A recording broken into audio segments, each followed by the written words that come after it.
Okay, share केला तुम्ही? Hello, yes sir no? मी कॅमेऱ्यामध्ये चेक केलं, काही लोकांनी डिवाइड शेअर नाही केले. तर या ग्रुपमध्ये पण लोक डिवाइड झाली. काही लोकांनी शेअर केलं, काही लोकांनी नाही शेअर केलं. ज्यांनी शेअर नाही केलं त्यांनी का केलं नसेल?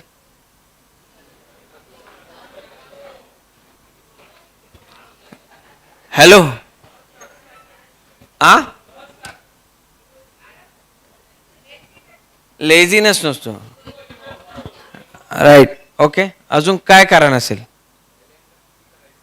पहिल्यांदा कोणी करायचं आणि आणि काही काही लोकांनी ते ओळखच दाखवायला बंद केली बाजूला. कोणी इनिशिएटिव्ह घ्यायचं? तुम्ही जर नॅचरली चेक केलं तर पहिले ना आपल्याला अशी काही असाइनमेंट दिली तर आपण पहिले लगेच तयार व्हायचो. आता तुम्ही चेक करा की आपल्या पूर्ण रक्तामध्ये हे डिवाइड कसे गेलेले आहेत की आपण आजकाल इनिशिएटिव्ह पण नाही घेत. तुम्ही जर पाहिलं आणि प्रत्येकाला वाटतंय माझं लक्ष गेलं नसेल, पण प्रॉब्लेम असा आहे की कोणाचं लक्ष न जावं तुमचं स्वतःकडे लक्ष द्यायला पाहिजे की तुम्ही रोज डिवाइड होत आहे. तुम्हाला लक्षात आलं पाहिजे. आता हे फक्त डिवाइड फक्त घरा म्हणजे ह्याच्यात नाही राहिलंय, वस्तूंमध्ये नाही राहिलंय, घराघरात झालेलं आहे. फॉर एक्झाम्पल, लोक काय म्हणतात, वडिलांची लाडकी कोण? मुलगी. आईचा लाडका कोण? मुलगा. म्हणजे त्या 4 मध्ये पण 2-4 हिस्से करत नाही तोपर्यंत लोक थांबत नाही. आणि जर तुम्ही पाहिला गेलं तर बऱ्याच लोकांना हे डिवाइड होतं हे कळत पण नाही. आता नीट आहे का? रेडी? आवाज आला नाही मला. नीट आहे का? ऍक्च्युली तुम्ही खरं मनापासून सांगा, तुम्हाला हे डिवाइड व्हायला आवडतं का? किती लोकांना प्रचंड आवडतो. अरे बहुत मजा आता बहुत डिवाइड होने में. और जोपर्यंत मी सकाळी सकाळी 2-4 लोकांना डिवाइड नाही करत ना. Hello, yes no? तुम्हाला काही फायदा नाही आहे. फॉर एक्झाम्पल, समजा मी माझ्या समाजाचं फार कौतुक केलं. नीट ऐकून घ्या. अननोइंगली मी डिवाइड करतोय कारण की मी दुसऱ्या समाजाच्या लोकांशी डिस्कनेक्ट व्हायची तयारी करतोय. समजा मी म्हटलं माझाच समाज चांगला, आमच्या समाजानेच चांगलं काम केलेलं आहे, आमच्या समाजाने हे केलेलं आहे, तर मी ॲक्च्युली डिवाइड करायला रोज तयार करतो. अननोइंगली मी माझ्या मुलांना काय शिकवेल? डिवाइड करणं. तो अमेरिकेला गेला तर मी त्याला पहिले काय शिकवेल? अपने समाज का कोण आहे वहां पे. म्हणजे थोडक्यात तू सगळ्यांमध्ये मिक्स होता का म्हणे. या डिवाइडचा सर्वात मोठा इश्यू असा झालेला आहे, हा डिवाइड तुमची अँझायटी फार वाढवतो. हा तुमचा स्ट्रेस प्रचंड वाढवतो. तुम्ही सांगा, तुम्ही जेव्हा दिवाळीमध्ये, राखी पौर्णिमेला सगळ्या लोकांशी भरपूर संवाद साधायचे, एक लेडीज 50 लोकांचा स्वयंपाक करायची, त्यावेळेस जास्त आनंद होता की आता हे जेव्हा बंद झालं त्यावेळेस जास्त आनंद आहे? का बरं?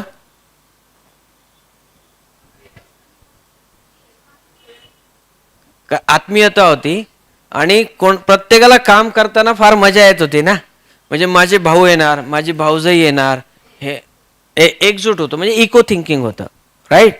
आता इगो थिंकिंग मध्ये नीट, आता एक फारच मोठी गोष्ट मला सांगायची आहे.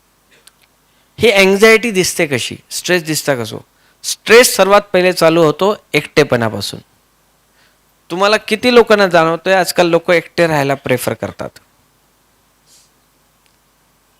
एवढ्या मोठ्या हॉलमध्ये 400 लोकांमध्ये काही लोक असे बसलेले आहेत जसं तो एकटा बसलेला आहे हॉलमध्ये. मी शेअरिंगचा चान्स दिला ना, ते इकडं पाहत नाही इकडं पाहत नाही. पुढचं सेशन चालू होईपर्यंत आपलं. हॅलो, तेवढ्या वेळात 5-10 लोकांनी व्हॉट्सअपला रिप्लाय पण करून टाकले. हे बाकीचे लोक शेअरिंग करतात तोपर्यंत काम करून घेऊ. हॅलो, तुम्ही जर पाहायला गेलं तर आमचं ना आजकाल एकटेपणा रोज वाढतोय, त्यामुळे पैसे खर्च करून एकत्र यावं लागतं. आता हुरडा पार्टी ठेवावी लागते, त्यासाठी 1-1.5 लाख रुपयाचा चुना लावा लागतो 4 तास एकत्र आणण्याला.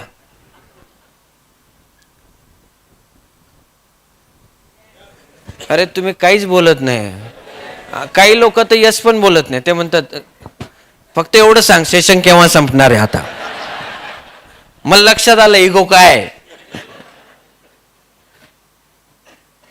तुम्ही जर पाहायला गेलं, हे डिवाइड अननोईंगली फार दिसतं. माझा मुलगा इथे शिक्षणाला गेला आणि तो कोणाला सांगणार, ज्याचा मुलगा नाही गेलेला आहे. म्हणजे त्याला लागायला पण पाहिजे.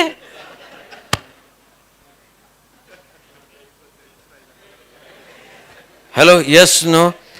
तुम्ही आज घरी गेल्यानंतर एक 10 मिनिटं फेसबुक पहा. एक व्यक्ती दाखवा जो दुसऱ्याशी प्रशंसा करण्यासाठी काही टाकतोय. तो स्वतःची प्रशंसा करेल किंवा डायरेक्ट, तो कोण आहे, क्या नाम है उसका, कल जीता हो, डी गुकेश. म्हणजे मध्ये कोणीच नाही, त्याची डायरेक्ट मैत्री डी गुकेशचीच आहे. हॅलो. आणि त्याच्यातही तो इतका फिल्टर करून फोटो टाकतो, मग त्याला दर 10 मिनिटांनी चेक करावं लागतं किती लोकांनी लाईक केलं.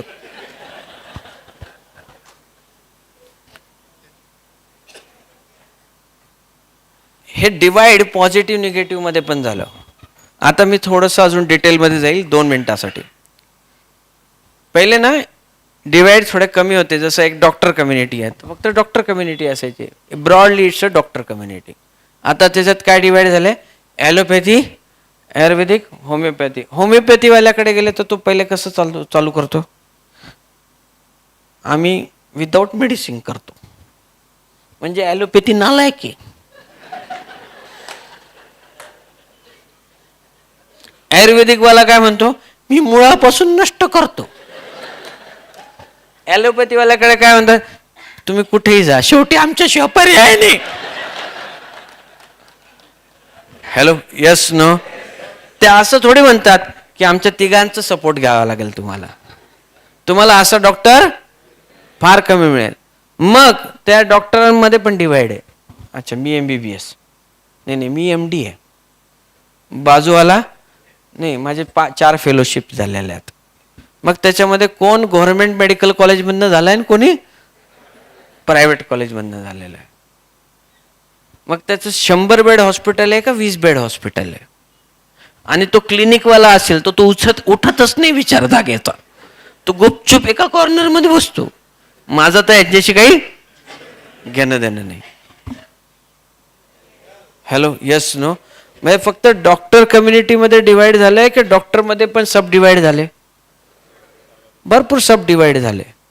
मग त्या सब डिवाइडमध्ये परत काही सब डिवाइड आहेत. काही डॉक्टर लोक काय म्हणतील, अरे मैं शेयर मार्केट में बहुत पैसा कमाया. आता हे मधूनच सब डिवाइड आलं. ते नाही मी हे सगळं काही काम करत नाही, नाही मी रिअल इस्टेट में बहुत पैसा कमाया. तर म्हणजे आता कोण त्याच्यामध्ये चांगला श्रीमंत आहे, मग त्याचा सब डिवाइड. असं कास्टिझम मध्ये आहे, असं प्रत्येक गोष्टीमध्ये आहे, अशा मुलांच्या एज्युकेशनमध्ये आहे. आणि हे डिवाइड तुमचे रिलेशनशिपला फक्त स्पॉइल करायचं काम करतात. आणि एवढं सगळं झाल्यावर सगळे लोक बाहेर गेल्यावर असं नाही आहे की ज्याच्याशी डिवाइड झालं त्याला भेटून घरी जातील. ते डायरेक्ट घरी जातील आणि फक्त एक मनात विचार, त्याला पाठवायला पाहिजे होतं. हा सेशन त्याच्यासाठी होता.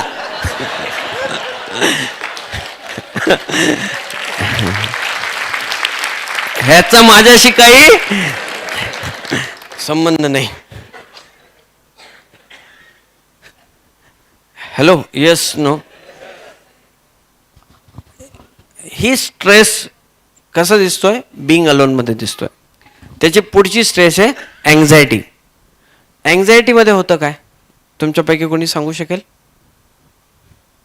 हो, लेकिन ऍक्च्युली ऍक्शन्स क्या होते. हां, राग येतो काही कारण नसताना. काही काही लोक सकाळी उठल्या उठल्या रागावायला सुरुवात करतात. चहा ठेव.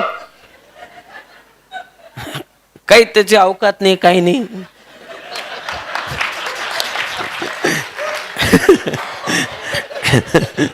घराबाहेर त्याला कुत्र विचारत नाही.